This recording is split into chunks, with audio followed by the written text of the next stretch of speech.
we have to embrace creative destruction, which is the idea is that as some old jobs get automated, new jobs get created. Hello everyone.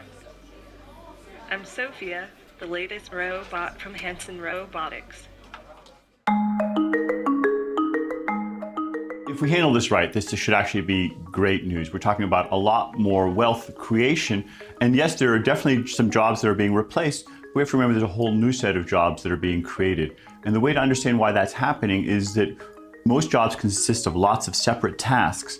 And a few of those tasks are being automated, but that only makes it even more valuable to have humans doing the remaining tasks. McKinsey had this great study that just came out looking at the workforce, and very few jobs will be entirely automated. In most cases, the technology will take over parts of those jobs. There's this tendency to try to protect the past from the future. In my own hometown of Boston, there is a special tax put on ride-hailing services like Lyft and Uber, and they take the money and they give it to the taxi companies. And it's sort of a rearguard action to try to freeze in the old way of doing things.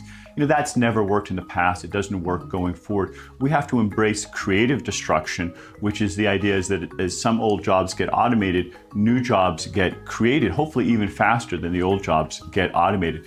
And if we do it right, then that is a much more dynamic economy, one that has rising wages. The strategy that fails is trying to freeze in the old economy.